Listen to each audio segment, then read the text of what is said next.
रयती ढोलमरा ग्राम पंचायत रे आयुष्मान भारत योजनार शुभारंभ।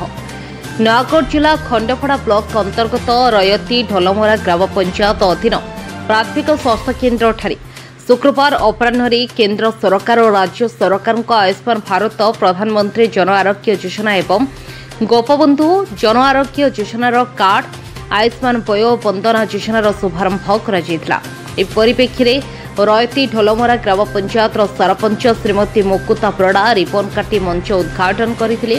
उक्त कार्यक्रम में खंडपड़ा ब्लॉक कनिष्क जंत्री श्रीमती मौसुमी मिश्र, अतिरिक्त मंडल उन्नयन अधिकारी झाड़ेश्वर दास, रयती ढोलमरा समिति सभ्य मानस कुमार दास, नायब सरपंच विलासिनी नायक, पीओ त्रिनाथ कुमार परड़ा, एडीओ अरुण कुमार साहू समेत रयती ढोलमरा कियाझर और सिंघापड़ा पंचायत समस्त सरपंच समिति सभ्य सभ्या पीओ एडीओ वार्ड सभ्य सभ्या एमबीके सीआरपी इसी मेंबर अंगनवाड़ी कर्मी आशाकर्मी स्वयंसहायक गोष्ठीर महिला माने ढोलमरा प्राथमिक स्वास्थ्य केन्द्र अधिकारी और समस्त स्वास्थ्यकर्मी उपस्थित थिले।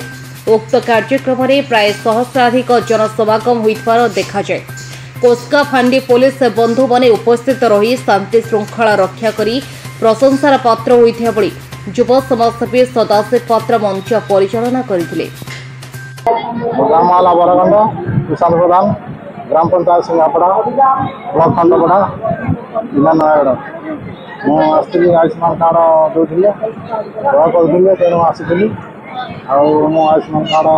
आसती बहुत खुशी अच्छी भल लगे। एमबीके ढोलमरा पंचायत आज सरकार को आयुष्मान योजना आम पंचायत शुभारंभ कराला। टोटाल समस्ते बहुत माँ मैंने आसिक बहुत योगदान करते समस्त बहुत बहुत धन्यवाद जनाऊँगी। सरकार को योजना को धन्यवाद। समस्ते आरोग्य लाभ करेंगे विभिन्न दुरारोग्य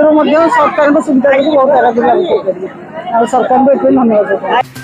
ए कार्यक्रम को प्रचार प्रसार करने विभिन्न सांबादिक बंधु मैंने उपस्थित थे। सर्वप्रथम अतिथि मान द्वारा विघ्न विनायक गणेश निकट में पुष्पमाल्य अर्पण कर दीप प्रज्वलन कर अतिथि मान पुष्पगुच्छ उत्तरीय दी संबर्धित कर तीनोटी पंचायत 10 जन हिताधिकारी कार्ड बंटन कर अंगनवाड़ी कर्मी और आशाकर्मी माने प्रति घर को घर जाई एक कार्ड बंटन कर अतिथि माने कहिथिले। जो द्वारा प्रत्येक पुरुष मानको वार्षिक 5 लाख, महिला मानको 10 लाख, 70 वर्ष ऊर्ध्व वयस्क हिताधिकारी मानको 15 लाख, जो परिवार ए वयस्क व्यक्ति अछंती से परिवार को वार्षिक 15 लाख पर्यंत मागणा स्वास्थ्य सेवा जोगाई दियाजो बोली उत्तम स्वास्थ्य रक्षा पाई योग व्यायाम और प्राणायाम करने को पड़िबो बोली अतिथि माने मत देइथिले। ग्राम पंचायत आशाकर्मी मो ना आमर आरोग्य आयुष्मान कार्ड योजना भारत सरकार जगै तेणुक आम समस्त को घर घर कार्ड टी मान जगै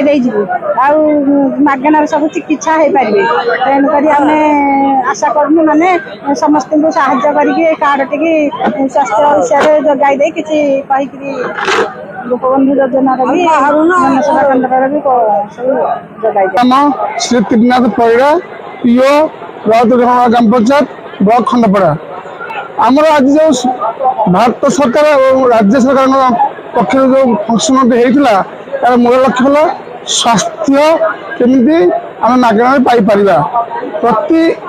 आमर सीएचसी वार्ड तरफ सिंघापड़ा पंचायत कियाझर पंचायत रौदरा पंचायत एमती प्रत्येक गाँव 10 जन को मोट 350 लोक आज कार्ड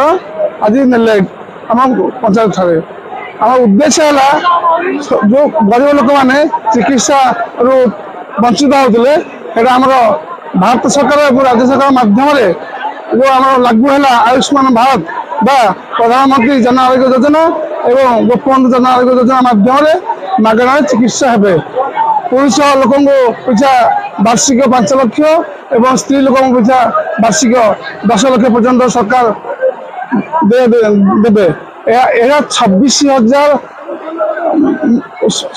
टोटाल भारत वर्ष 26,000 मेडिकल फ्री अच्छी कार्ड जेकोसी मेडिकल जाकि आम स्वास्थ्य सेवा कर कहीं एत वंचित हेनी समस्ते मुंड पिछा कार्ड पाइबे आगर जो कार्ड पाते गोटे गोटे बर्तमान ए सरकार तरफ मुंड पिछा समस्त परिवार पिछा गोटे गोटे कार्ड पाइबे एवं मागणा चिकित्सा पाइबे।